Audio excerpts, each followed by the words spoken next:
Oke sahabat inspirasi, sekarang saya sudah bersama dengan seorang ibu rumah tangga, tapi bukan ibu rumah tangga yang biasa-biasa saja. Ini ibu rumah tangga yang luar biasa. Karena selain menjadi seorang ibu rumah tangga, beliau juga adalah lulusan dari perguruan tinggi yang sudah S2, teman-teman, atau sahabat inspirasi. Dan kegiatannya selain di kampus juga mempunyai bisnis yang sudah, Pak, ini bisa dibilang sudah luar biasa ya, sampai ke luar negeri. Sahabat-sahabat, seperti apa kisah inspirasi dari seorang ibu rumah tangga yang luar biasa ini? Tonton terus video ini sampai selesai.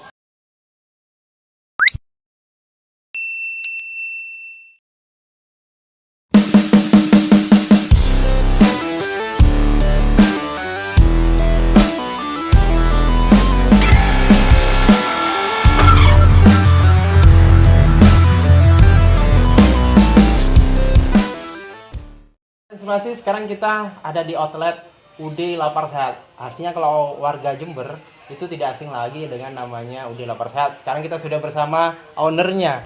Nah, supaya kita lebih dekat lagi dengan sahabat-sahabat inspirasi dimanapun Anda berada, saya persilakan untuk Mbak Erina untuk memperkenalkan diri serta latar belakangnya. Iya. Silakan, Mbak. Jadi nama saya Erina Frataria. Saya yang merintis UD Lapar Sehat ini. Apa ya UD Lapar Sehat ini? Lapar Sehat adalah usaha dagang yang menjual produk-produk lokal untuk dijual secara nasional, gitu, agar dikenal lebih dari di Jember. Seperti itu sih konsepnya dari awal mulanya, membuat produk Indonesia menjadi Indonesia banget dan dikenal ke mancanegara targetnya. Nah, luar biasa ya. Jadi produk lokal itu bisa mendunia, bahkan bisa keluar negeri ya, kemana-mana. Nah, untuk memulai sebuah usaha ini kan untuk ibu rumah tangga biasanya kan sibuk, Mbak. Apalagi Mbak Erina ini kan sudah punya anak satu ya. Tentu sibuk mengurus anak, mengurus rumah dan sebagainya. Apa inspirasi atau motivasi Mbak Erina memulai bisnis ini di samping menjadi seorang ibu rumah tangga? Ya intinya untuk saya belum pengusaha sukses ya, tapi setidaknya saya akan menginspirasi untuk ibu-ibu yang sudah mentok, tidak bisa keluar rumah, yang harus terpaku harus ada di rumah, harus melakukan rutinitas tugas hariannya, mengerjakan pekerjaan rumah, terus mengurus anak. Nah itu bisa seperti Lapar Sehat. Jadi Lapar Sehat ini dikerjakan secara rumahan, dijual secara online gitu. Awal mulanya seperti itu. Jadi kan sekarang banyak medsos itu pokoknya posting sebanyak-banyaknya, seadanya waktu. Juga marketplace. Nah, marketplace kan sekarang sudah mulai banyak bertebaran dan makin berkembang gitu loh. Ya. Jadi ikuti aja alurnya perubahan zaman ini gitu loh. Jadi buat yang dulu, untuk ibu rumah tangga yang ini yang harus ada di rumah menunggu gaji, daripada menunggu gaji suami aja, lebih baik dengan sisa waktu yang ada, pastinya ada dong waktu yang ada itu. Jadi kita buat sesuatu karya yang baik untuk diri sendiri, juga bermanfaat serta bisa menginspirasi buat orang lain, seperti itu. Nah, jadi siapapun ibu-ibu dimanapun Anda berada pasti bisa ya, Mbak ya. Harusnya untuk bisa. Memulai bisnis di rumah dengan cara berjualan online Ya. dan juga tidak harus menunggu gajian suami, begitu Mbak ya. Betul. Mbak Erina, ini kan mungkin banyak ibu-ibu yang tertarik kemudian mau memulai sebuah bisnis seperti bisnis UMKM yang Mbak Erina ini jalankan. Nah, pasti tetapi masih banyak mungkin ibu-ibu atau anak-anak muda di luar sana yang masih ragu ataupun takut dan tidak tahu caranya. Kira-kira apa tips and triknya memulai usaha rumahan hingga bisa ke kota bahkan keluar negeri? Jadi awal mulanya Lapar Sehat itu sebenarnya salah kaprah ya. Saya terjatuh dalam lembah hutang gitu loh, karena saya memakai modal yang besar dengan tujuan dan konsep yang tidak jelas. Jangan pernah dicontoh yang itu. Namun setelah perkembangan zaman, ketika saya nol modal, udah benar-benar modal habis, baru sadar usaha itu ternyata nggak butuh modal sama sekali. Ketika saya, tepatnya pada waktu saya hamil anak pertama saya, itu benar-benar uang nggak ada. Terus modal yang lama itu sudah habis, terkuras untuk karena gagal-gagal usahanya kan yang sebelumnya. Nah itu sudah waktu itu nol bener, saldo nol dan semuanya nol. Nah saya cuma punya HP dan pakai data gitu. Jadi waktu itu saya mungkin kalau tahu ada aplikasi Canva kan. Nah dari ada aplikasi Canva itu kan masih belum, mungkin saya menikah itu tahun 2018an dan itu kebetulan langsung beberapa bulan kemudian langsung hamil gitu loh. Jadi itu aplikasi Canva itu adalah salah satu aplikasi yang menolong saya terutama. Nah itu saya install, terus kemudian wah ini apa ini kok bisa ngedit ada templatenya gitu. Waktu itu modal pertama saya adalah membuat logo, desain logo. Jadi template logo itu saya re-upload di Instagram.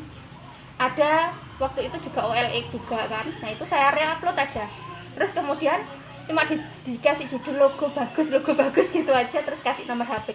Ternyata responnya banyak. Saya jual cuma 10 ribuan waktu itu karena ya nggak ada kemampuan untuk desain, itu nggak ada. Saya nggak ngerti Photoshop, nggak ngerti Corel Draw. Nah itu wah ini peluang nih gitu. Akhirnya dari situ kok banyak gitu loh, satu hari pun lebih dari 10 gitu loh. Lama-lama orang tanya, bisa nggak buat brosur, bisa nggak buat banner, bisa nggak buat wallpaper. Wah saya tertantang kan. Akhirnya dari situ terus diasah terus kan. Saya selalu bilang iya, dan itu kalau jasa itu untuk menggali modal tuh lumayan cocok gitu, karena kita kan nggak butuh pulaan, hanya butuh pakai data aja. Dan Oke, sahabat inspirasi atau anak-anak muda di Indonesia, bahkan ibu-ibu rumah tangga nih yang tertarik dalam sebuah bisnis. Jadi intinya sebuah bisnis rumahan itu tidak perlu modal yang besar, tapi yang terpenting adalah kita punya kemauan dan mengasah kemampuan, begitu Mbak ya? iya betul. Sehingga kita betul-betul bisa melihat peluang apa yang perlu kita mulai sehingga dapat menghasilkan untuk kita dan keluarga kita di rumah. Mbak Erina, kira-kira apa pesan-pesan Mbak Erina untuk anak muda di Indonesia, begitu juga dengan ibu-ibu rumah tangga yang mungkin sekarang masih bingung ataupun ragu dalam memulai usaha?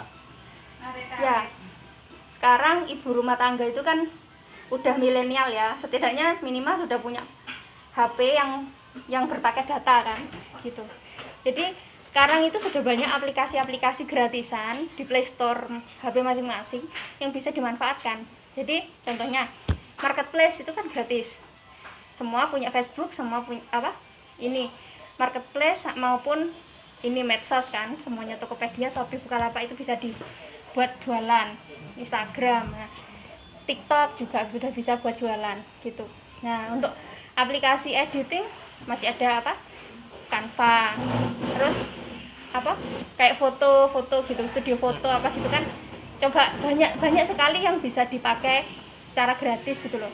Dan itu lumayan kalau kita bisa link-linkan itu kan bisa menghasilkan uang gitu loh. Itu juga bisa jadi modal. Jadi semua yang teknologi yang canggih sekarang ini betul-betul bisa kita manfaatkan ya untuk diikuti aja alurnya keadaan zamannya. Okay. Karena memang pandemi ini memang susah, kita nggak ada pilihan lain, apalagi terutama ibu rumah tangga yang mau keluar punya bayi, nggak mungkin keluar rumah kan karena sayang sama bayinya. Terus nah sekarang apalagi kalau kurir-kurir itu sekarang bisa pick up juga kan, itu kan bisa dimanfaatkan seperti itu ya. Jadi selama ada peluang kita harus mengambil peluang itu dengan baik, dan juga kita harus melihat pasar ya. Karena walaupun ini produknya lokal, ini di sini ada tulisannya Indonesian traditional food, jadi makanan tradisional Indonesia, tapi ini sudah mendunia dan ini perlu kita apresiasi dan juga perlu kita contoh ya, bisnis rumahan yang bisa keluar negeri. Ini sangat membanggakan untuk Kabupaten Jember, khususnya juga Indonesia, karena produk lokal bisa mendunia. Sahabat-sahabat inspirasi, mudah-mudahan bincang-bincang kita pada kali ini bermanfaat untuk kita semua dan juga bisa kita aplikasikan bersama-sama bahwasanya bisnis itu bisa dimulai kapanpun dan kapan saja, dimanapun. Seperti yang Mbak Rina sampaikan, modal bukanlah suatu kendala untuk kita memulai sebuah bisnis. Yang terpenting adalah kita mau mencari peluang dan melakukan peluang itu dengan sebaik mungkin. sehingga kita bisa mencapai yang namanya sebuah kesuksesan yang ingin kita raih. Terima kasih Mbak Irina atas ilmu juga inspirasinya untuk kita semua. Mudah-mudahan bermanfaat dan dapat kita aplikasikan bersama.